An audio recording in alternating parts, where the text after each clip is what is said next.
Okay, well, welcome. Happy New Year, everybody. Welcome back. This is our first study session for the council starting here on Monday, January 6th, 2020. And I want to welcome everybody here since the last time, and I especially want to welcome our new council member, Jeremy Barksdale. So as you'll recall, last time we were here, if you were here, we made a decision to have me serve as temporary chair to preside over the election of the mayor, which is the first item of business on tonight's agenda. So I'm going to read from the script here.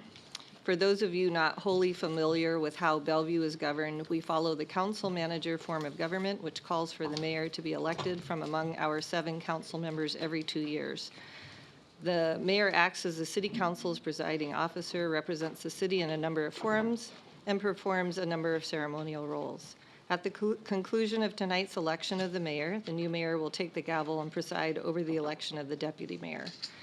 At the December 9th meeting, the council voted to amend our rules to put in place an alternate form of conducting the election this meeting. This method is characterized by voting on all nominees simultaneously instead of one at a time, and using written ballots rather than a voice vote.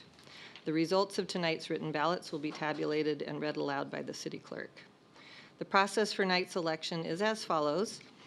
As temporary chair, I will call for nominations for the position of mayor. Nominations do not require a second. Each council member may nominate no more than one person for the position of mayor. Council members are allowed to nominate themselves for the position. When no other nominations are forthcoming, I will close the floor to nominations. Staff will collect and count the ballots, and the city clerk will tabulate the results on the teller's report and will then read the results aloud. If a council member receives a majority vote, that is at least 4 votes, he or she will be declared elected, and the new mayor will assume the gavel and repeat these steps to elect the deputy mayor. Are there any questions? Okay, so we will now take nominations for the mayor. Are there any nominations? Nominate Lynn Robinson. Okay, thank you. Any other nominations? Okay. Are you going to hand out the? Yes, and we still need to go through the ballot process. We will close the floor to nominations. Ms. Nunley will pass out the ballots.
Okay, I have the teller's report ready.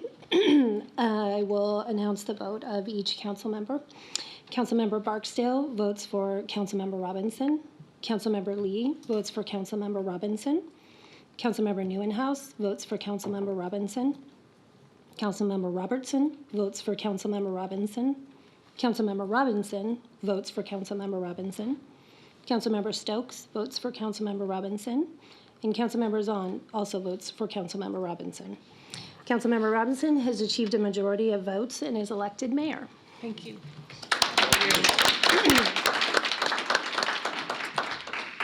Okay, thank you. Well, we'll now proceed with the selection of the deputy mayor. The same process that we just used will be applied to that. So we'll start with nominations. Is there, I nominate. Jen is on. okay?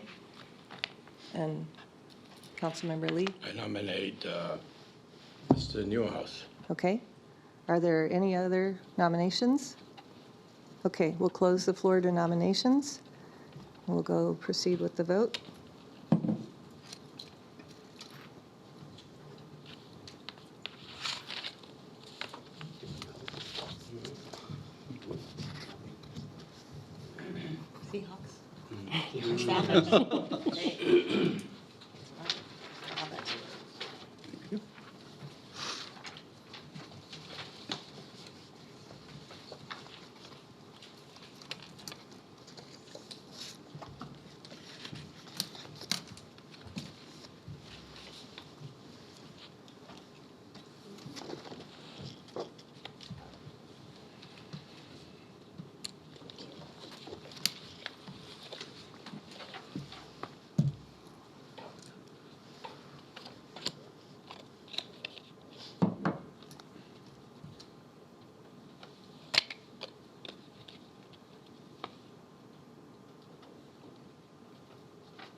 Okay, I have the teller's report ready. I will announce the votes. Councilmember Barksdale votes for Councilmember Zahn. Councilmember Lee votes for Councilmember Neuenhouse. Councilmember Neuenhouse votes for Councilmember Neuenhouse. Councilmember Robertson votes for Councilmember Neuenhouse. Councilmember Robinson votes for Councilmember Neuenhouse. Councilmember Stokes votes for Councilmember Zahn. And Councilmember Zahn votes for Councilmember Zahn. That is 3 votes for Councilmember Zahn and 4 votes for Councilmember Neuenhouse. Councilmember Neuenhouse has achieved a majority of votes and is elected deputy mayor.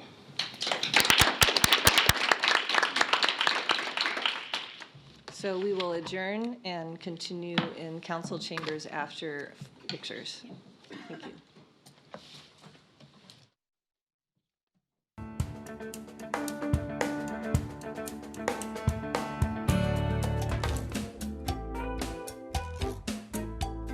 Welcome to the regular city council meeting for January 6th, 2020. We'll start with roll call. Mayor Robinson. Here. Deputy Mayor Neuenhouse. Here. Councilmember Barksdale. Councilmember Lee. Here. Councilmember Robertson. Present. Councilmember Stokes. Here. And Councilmember Zahn. Here. Councilmember Zahn, would you lead the flag salute, please? I pledge allegiance to the flag of the United States of America, To the republic for which it stands, one nation, under God, indivisible, with liberty and justice for all. Okay, next on our agenda is approval of the agenda. So moved. Second. All those in favor say aye. Aye. All those opposed? Okay, thank you. So next we have written and oral communications. I'm just going to read the rules of our communications. The length of time allocated is set to 30 minutes. There's a 3-minute limit per speaker, regardless of whether you're speaking on your own behalf or representing a group. A maximum of 3 people are permitted to speak to each side of any one topic. Speakers are asked to begin their comments by identifying themselves and their address for the record. City Clerk, could you please call out the names? There are 2 speakers signed up this evening, and the first is Pamela Johnston. Okay.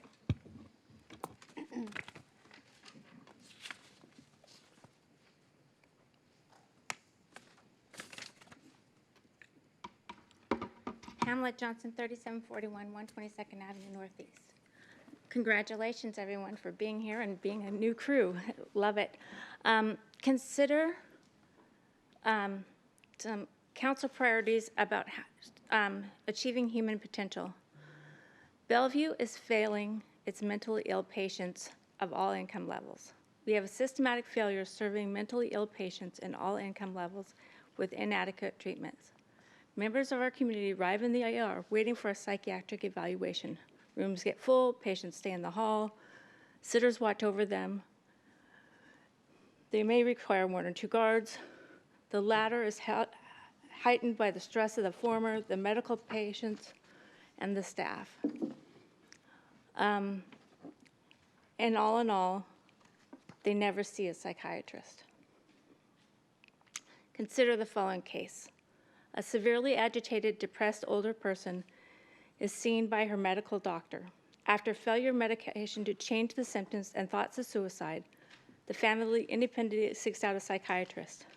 The patient is evaluated and given 2 medications and sets up with another appointment with a different psychiatrist who has other medications.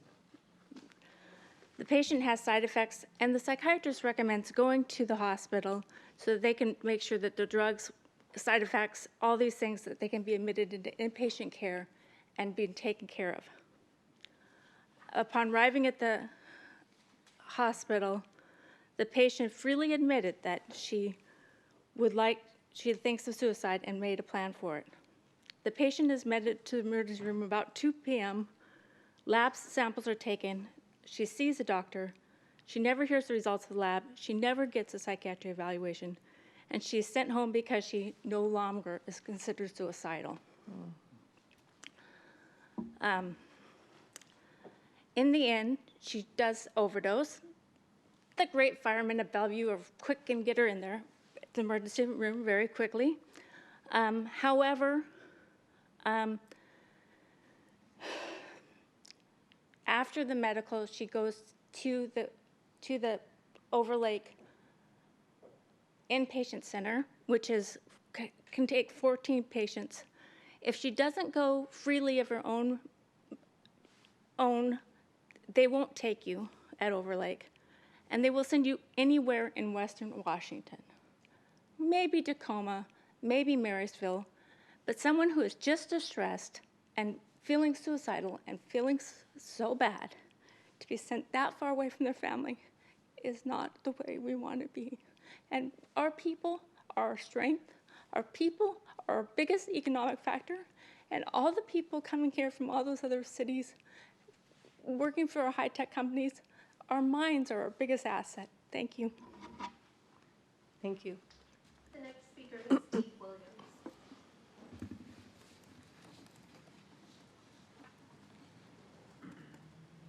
Good evening, and thank you for your service to the community. My name is Steve Williams. I've lived on Fauci Forest Place in Bellevue for over 35 years now. Starting in 1974, I worked for King County as a park manager, and Coal Creek was added to my district in 1978. Later, I became the first manager of King County's Cougar Mountain Regional Wildland Park, a position I served in for 20 years. Since retiring in 2005, I've come back each summer to monitor coal mine subsidences within that park. There are over 200 of them now, where land above has collapsed into open coal tunnels below. The Park Point Planned Unit Development Proposal site has 3 different coal mines underneath it with tunnels running in all directions. One was abandoned in 1894 because of a fire that could not be put out. After the Pacific Coast Coal Company left the area in the 1930s depression, local unemployed gyppo miners went in and robbed pillars or blocks of coal that were left there to hold the roof up. Much of that work went undocumented, as did new air shafts and other shafts meant to send timbers down to temporarily support the roof. Just as last year, Lakemont Boulevard was closed for a week so that a road subsidence over the gas pipeline there could be firmed up. That slump was over the number 3 mine workings, which also run under the Park Point development site. The number 4 air shaft runs north-south under the middle of the site, and the old Bagley mine also has tunnels running east-west underneath the site. I think it is very unwise to place houses and a stormwater vault directly above all of these unknowns and potential future problems. On another note, I'm here to speak for the animals who have no voice and for the hundreds and hundreds of park users who have told me that they value the place for its peace, quiet, beauty, and wildlife. We aren't always aware of it, but a lot of Bellevue residents bring their holiday visitors from out of state and even foreign countries to see these two parks. They want to share their favorite nature walks and waterfalls, tell about the local history and plants and animals that they know, and let their friends experience a recovered Northwest native environment. Putting 35 houses right in the middle of all this seems risky and a missed opportunity to preserve rare meadow habitat and a complete Coal Creek Park. Right now, Coal Creek Park surrounds this site on 3 different sides and has streams and tributaries on all 3 sides as well that might be jeopardized. For over 80 years, the pasture land here served as a safe wildlife crossing between the 2 parks.